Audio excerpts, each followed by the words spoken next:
KTO Radio présente À haute voix, la lecture intégrale des œuvres spirituelles majeures. Aujourd'hui, Les Confessions de saint Augustin.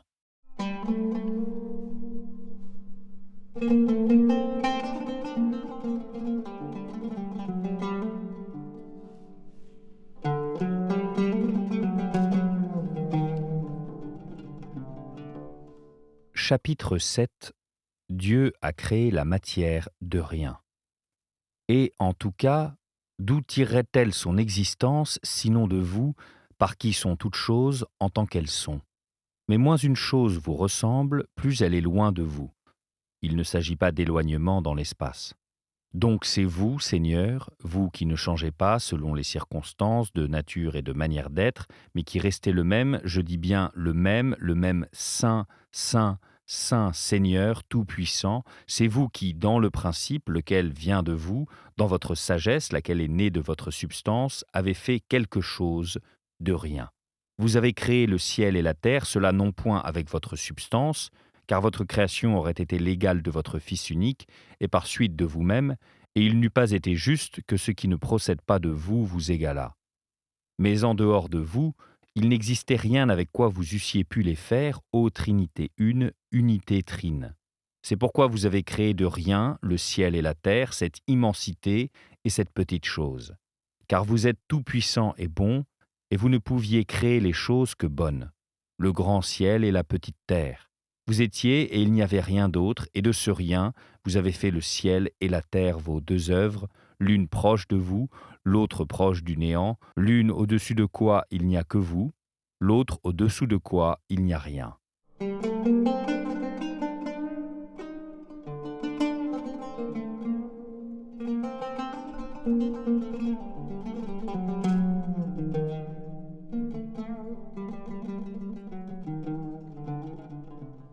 Chapitre 8. De cette matière informe, Dieu a tiré l'univers. Mais ce ciel du ciel est à vous, Seigneur. Quant à la terre que vous avez donnée aux fils des hommes pour être visible et tangible, elle n'était pas telle que nous la voyons et la touchons maintenant. Elle était invisible et informe, un abîme sur lequel il n'y avait point de lumière. Les ténèbres s'étendaient sur l'abîme, c'est-à-dire plus profondes que dans l'abîme. Car cet abîme des eaux, visible maintenant, possède jusque dans ses profondeurs une espèce de lumière perceptible aux poissons et aux animaux qui rampent dans son fond. Mais tout cela était presque le néant, étant encore complètement informe, et pourtant cela était apte à recevoir une forme. C'est donc vous, Seigneur, qui avez créé le monde avec une matière sans forme. De rien, vous avez fait ce quasi-rien, d'où vous avez tiré les grandes choses que nous admirons, nous, les fils des hommes. Car il est vraiment admirable, ce ciel corporel, ce firmament entre l'eau et l'eau qu'au second jour vous avez créé, après la lumière, en disant qu'il soit, et il fut. Ce firmament, vous l'avez nommé le ciel de cette terre et de cette mer que vous créâtes le troisième jour, en donnant une forme visible à la matière informe, par vous créée avant tous les jours. Déjà, vous aviez fait un ciel avant tous les jours, mais c'était le ciel de ce ciel, car dans le principe, vous avez créé le ciel et la terre. Quant à cette terre même, votre œuvre, elle n'était qu'une matière informe étant invisible, chaotique, et les ténèbres régnant sur l'abîme. C'est de cette terre invisible, chaotique, de cette masse informe, de ce presque néant, que vous deviez former tout ce par quoi subsiste et ne subsiste pas ce monde muable, domaine du changement, lequel rend possible la conscience et la mesure du temps. Car le temps, effet des changements qui se produisent dans les choses, des vicissitudes et des transformations des apparences, et la matière des choses et des apparences est cette terre invisible dont j'ai parlé plus haut.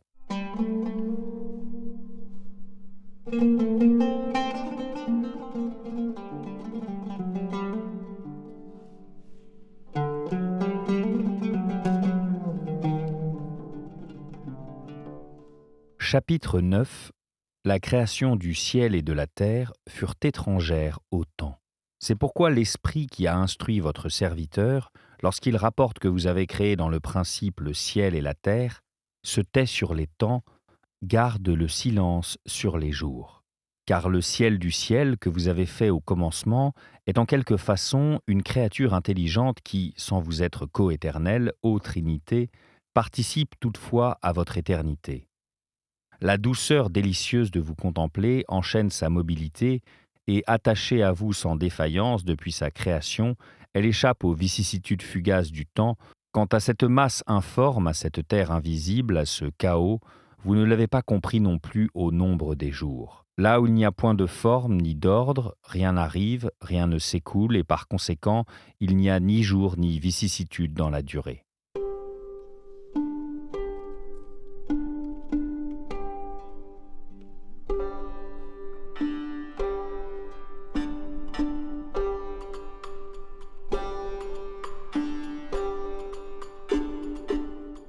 Chapitre 10.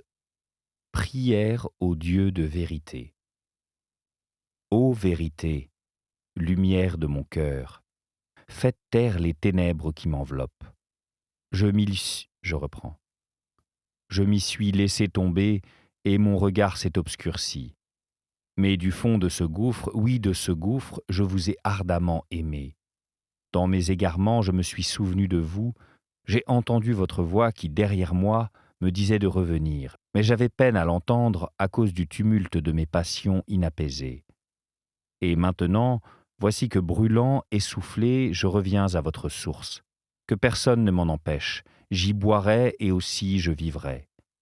Que je ne sois pas à moi-même ma propre vie. J'ai mal vécu par ma faute, j'ai été la cause de ma mort. En vous, je revis. Parlez-moi, instruisez-moi. Je crois en vos livres, et leurs paroles ont de profonds mystères.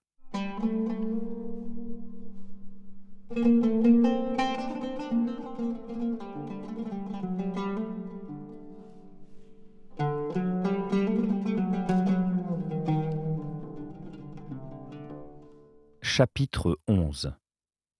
Ce que Dieu a déjà appris à Augustin. Déjà vous avez dit, Seigneur, d'une voix forte à l'oreille de mon âme, que vous êtes éternel, que seul vous avez l'immortalité, car vous ne changez ni de forme ni de mouvement, et votre volonté ne varie pas selon les moments, une volonté changeante n'étant pas immortelle. Cette vérité est claire pour moi en votre présence. Faites, je vous en prie, qu'elle me devienne de plus en plus claire, et qu'à l'abri de vos ailes, je persévère sagement dans cette évidence. Pareillement, vous avez dit, Seigneur, d'une voix forte à mon oreille intérieure, que toutes les natures, toutes les substances qui ne sont pas ce que vous êtes, et qui sont cependant, c'est vous qui les avez créées. Qu'il n'y a que le néant qui ne vienne pas de vous, et aussi le mouvement d'une volonté qui s'écarte de vous, l'être suprême, pour s'abaisser à des êtres inférieurs. Car un tel mouvement est une faute et un péché. Qu'enfin aucun péché ne vous nuit, ni ne trouble l'ordre de votre empire, ni en haut ni en bas. Cette vérité est claire pour moi en votre présence. Faites, je vous en prie, qu'elle me devienne de plus en plus claire, et qu'à l'abri de vos ailes, je persévère sagement dans cette évidence. Pareillement, vous avez dit, Seigneur, d'une voix forte à l'oreille de mon âme, qu'elle ne vous est pas coéternelle non plus, cette créature dont vous êtes la seule volupté, qui jouit de vous dans une union chaste et durable, sans trahir nulle part ni jamais sa nature muable, qui, se tenant en votre éternelle présence et attaché à vous de tout son amour, n'a point d'avenir à attendre, point de passé à se rappeler, point de vicissitude, point de distension dans le temps. Heureuse une telle créature, si elle existe, d'être ainsi unie à votre béatitude, heureuse d'être éternellement habitée et éclairée par vous. Je ne trouve rien à quoi convienne mieux, à mon avis, l'expression de ciel du ciel, appartenant au Seigneur, que cet habitacle de votre divinité qui contemple vos délices sans qu'aucune défaillance l'entraîne ailleurs. Que ce pur esprit, intimement joint par un lien de paix avec ces saints esprits, citoyens de votre cité qui est dans le ciel et au-dessus du ciel.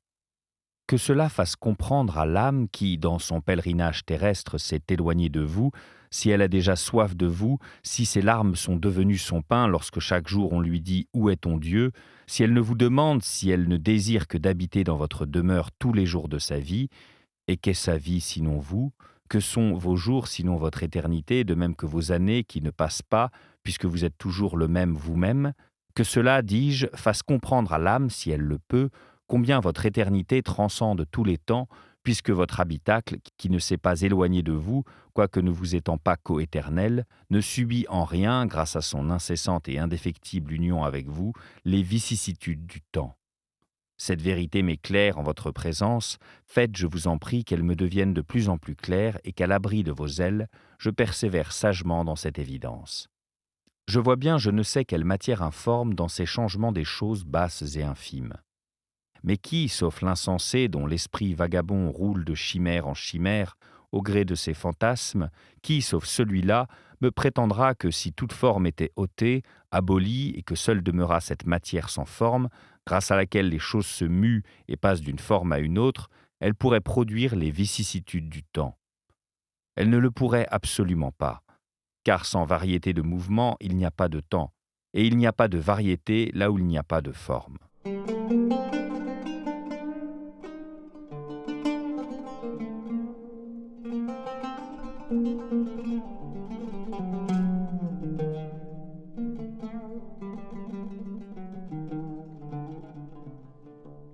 Chapitre 12. Ce qui n'a pas été soumis à la loi du temps. Ayant bien considéré ces choses, pour autant que vous me le permettez, mon Dieu, et dans la mesure où vous m'incitez à frapper, et que vous m'ouvrez quand je frappe, je trouve 2 de vos ouvrages que vous avez affranchis du temps, bien qu'ils ne vous soient ni l'un ni l'autre coéternels, l'un que vous avez créé de telle sorte que, sans jamais cesser de vous contempler, sans qu'aucun changement intervienne dans son activité, soustrait au changement quoique muable par nature, il jouit de votre éternité et de votre immutabilité, l'autre informe à ce point qu'il lui est impossible de passer d'une forme à une autre forme, soit dans le mouvement, soit dans le repos, et par suite d'obéir au temps. Mais vous ne l'avez pas laissé dans cet état informe puisque, avant tous les jours, vous avez fait dans le principe, le ciel et la terre, ces 2 œuvres que j'ai dites. Mais la terre était visible, chaotique, et les ténèbres régnaient sur l'abîme. Par ces paroles, l'Écriture suggère l'idée d'une chose informe pour obtenir peu à peu l'audience des esprits qui ne peuvent concevoir que l'absolue privation de forme ne se confonde pas avec le néant. C'est de cette chose informe que devait être créé un second ciel, une terre visible, ordonnée, la beauté de l'eau, enfin tout ce qui, dans la création de ce monde, a été fait, selon la tradition des Écritures, à des jours déterminés. Et cette œuvre est telle que, par suite du changement régulier de ses mouvements et de ses formes, elle est soumise aux vicissitudes du temps.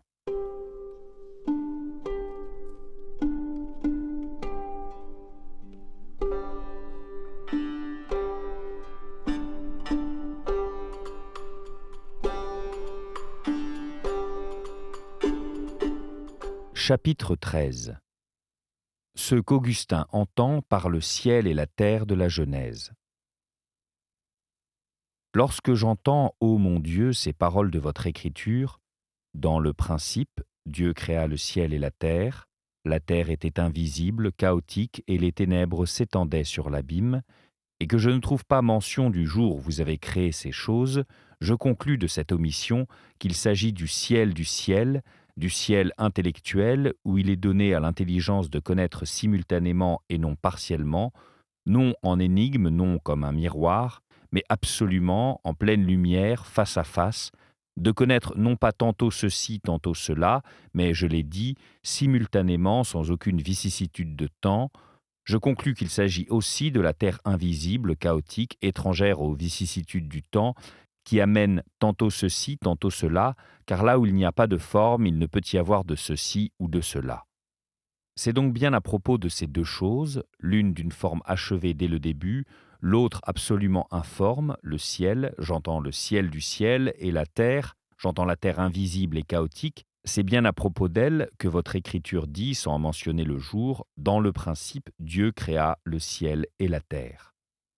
Elle ajoute aussitôt de quelle terre il s'agit, et en indiquant le second jour comme date de la création du firmament qui fut appelé ciel, elle laisse entendre aussi de quel ciel elle a précédemment parlé sans précision de jour.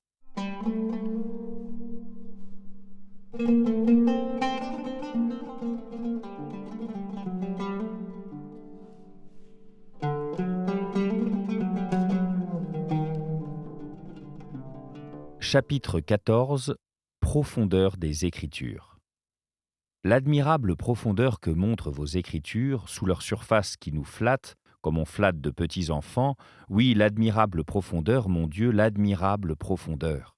On ne peut les méditer sans un frisson sacré, frisson de respect, tremblement d'amour. Je hais violemment leurs ennemis. Oh, si vous pouviez les faire périr sous votre glaive au double tranchant, afin qu'elles n'aient plus d'ennemis.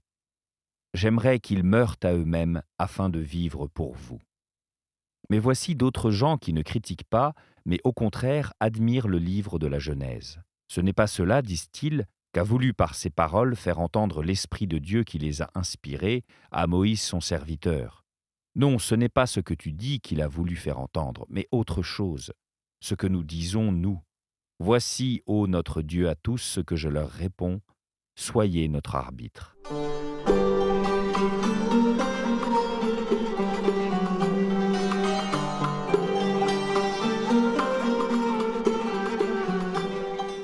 Chapitre 15.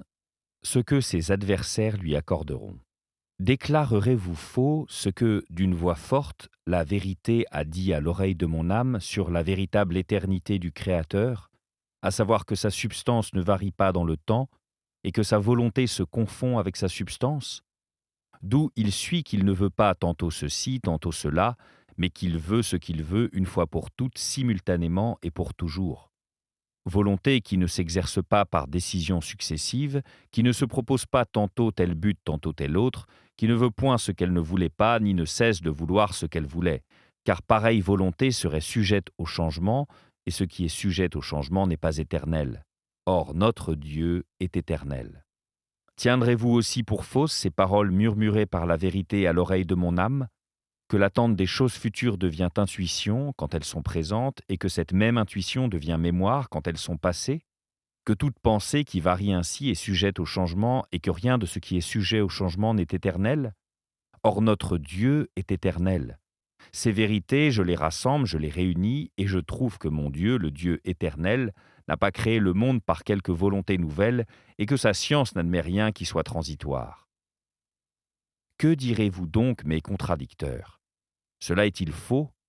Non, disent-ils. Mais alors, est-ce une erreur de prétendre que toute nature qui a une forme, que toute matière susceptible d'en prendre une, n'ont reçu leur être que de celui qui est souveraine bonté, parce qu'il est l'être souverain? Nous ne le nions pas non plus. Quoi donc? Niez-vous qu'il y ait une sublime créature liée au Dieu véritable et véritablement éternel d'un si chaste amour que, sans lui être coéternelle, elle ne se détache ni ne se sépare de lui pour s'écouler dans les changements et les vicissitudes du temps, mais au contraire se repose dans la contemplation très sûre de lui seul? Comme elle vous aime autant que vous le demandez, ô Dieu, vous vous montrez à elle, vous lui suffisez, et jamais elle ne se détourne de vous ni vers soi. Tel est cet habitacle de Dieu, étranger à la terre, étranger aux cieux matériels, habitacle spirituel et qui participe à votre éternité, car il demeure sans tache pour l'éternité. Vous l'avez fondé pour les siècles des siècles, vous avez établi une loi, et elle ne passera pas. Pourtant, il ne vous est pas coéternel, car il a eu un commencement ayant été créé. Il est vrai que nous ne trouvons point de temps avant cette sagesse, car la sagesse fut la première de toutes vos créations. Et bien entendu, je n'entends pas parler de cette sagesse dont vous êtes le Père, ô notre Dieu, et qui vous est parfaitement égal et coéternel, par qui toutes choses ont été créées, ce principe en qui vous avez créé le ciel et la terre. J'entends parler de cette sagesse qui a été créée, de cette essence intellectuelle qui, par la contemplation de la lumière, est elle-même lumière, car bien que créée, on la nomme aussi sagesse. Mais autant la lumière qui éclaire diffère de la lumière reflétée, autant la sagesse créatrice diffère de la sagesse créée, et la justice justifiante de la justice née de la justification. Ne sommes-nous pas appelés aussi votre justice? Car un de vos serviteurs a dit, afin que nous soyons la justice de Dieu en lui. Il y a donc une sagesse créée avant toute chose, et cette sagesse a été créée esprit raisonnable et intelligent dans votre cité sainte, notre mère, qui est en haut, libre et éternelle dans les cieux, et dans quels cieux, sinon dans ces cieux des cieux qui vous louent, ce ciel du ciel qui appartient au Seigneur. Encore une fois, il est vrai que nous ne trouvons point de temps avant cette sagesse, car elle précède la création du temps, ayant été créée la première. Mais avant elle, il y a l'éternité de son Créateur, d'où elle a tiré son origine, non selon le temps, puisqu'il n'existait pas encore, mais selon sa condition d'être créé. C'est ainsi qu'elle procède de vous, ô notre Dieu, bien qu'elle soit d'une essence absolument différente de la vôtre.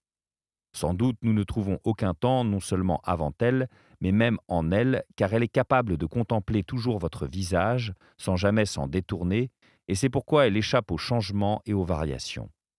Cependant, il y a en elle une certaine mutabilité qui pourrait la jeter dans les ténèbres et le froid, sans ce grand amour qui l'attache à vous et lui vaut de votre grâce un éternel midi de lumière et de chaleur. Ô demeure brillante et lumineuse! J'ai aimé votre beauté et ce séjour de la gloire de mon Seigneur, votre auteur et votre possesseur. Puissé-je soupirer vers toi pendant mon pèlerinage sur la terre. Je demande à celui qui t'a créé de me posséder aussi en toi, puisqu'il m'a créé aussi. J'ai erré comme une brebis perdue, mais j'espère être rapporté vers toi sur les épaules de mon pasteur, ton architecte. Que répondez-vous à ces propos, mes contradicteurs, vous qui pourtant tenez Moïse pour un vieux serviteur de Dieu et ses livres pour les oracles du Saint-Esprit? N'est-ce pas là cette maison de Dieu qui, sans lui être coéternelle, est cependant à sa façon éternelle dans les cieux? Vous y chercherez en vain les vicissitudes du temps, vous ne les y trouverez pas. Car elle s'élève au-dessus de toute étendue, de la fuite de la durée, elle dont le seul bien est d'être étroitement attachée à Dieu pour toujours. Oui, disent-ils, mais dans les paroles que mon cœur a clamées vers mon Dieu, en écoutant au-dedans de lui la voix qui chante sa gloire, que taxez-vous de fausseté? Est-ce que j'ai dit d'une matière informe où il n'y avait point d'ordre, parce qu'il n'y avait point de forme? Mais là où il n'y avait point d'ordre, il ne pouvait y avoir de vicissitude de temps. Et cependant ce presque rien, en tant qu'il n'était pas un rien absolu, venait évidemment de celui d'où vient tout ce qui est, à quelque degré que ce soit. Sur ce point non plus, disent-ils, nous ne disons pas non.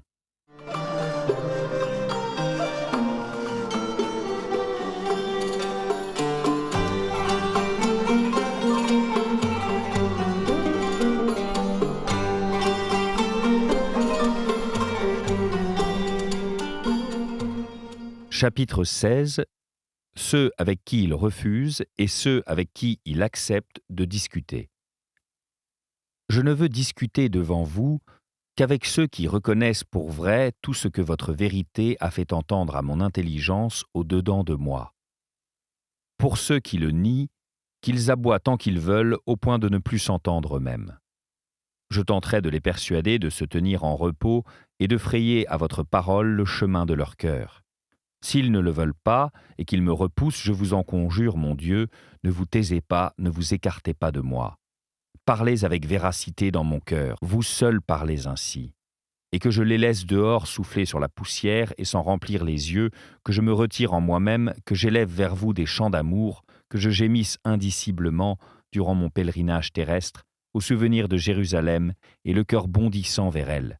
Jérusalem ma patrie, Jérusalem ma mère, et vers vous qui régnez sur elle, qui l'éclairez, vous son père, son tuteur, son époux, ses chastes et fortes délices, sa joie solide, sa somme de tous les biens ineffables, car vous êtes le souverain bien et le bien véritable. Je ne me détournerai plus de vous jusqu'à ce que dans la paix de cette mère très aimée où sont les prémices de mon esprit et d'où me viennent ces certitudes, vous rassembliez tous les éléments de ma personne, libérés de la dispersion et de la laideur présente. Que vous m'y réformiez et m'y conformiez pour l'éternité, ô mon Dieu, ma miséricorde. Quant à ceux qui sans nier ces vérités, qui, tout en respectant votre écriture sainte, œuvre du pieux Moïse, et en reconnaissant en elle avec nous la plus haute autorité à suivre, nous opposent cependant certaines objections, je leur dis ceci, vous qui êtes notre Dieu, prononcez-vous entre mes confessions et leurs objections. C'était À Haute Voix, une émission de KTO Radio. Aujourd'hui, les confessions de saint Augustin. Lecture, Fitzgerald Berton. Captation et réalisation, Gustave Schlicht et Thibaut Dagalier. Une émission disponible en podcast sur ktoradio.com ou sur l'application KTO Radio.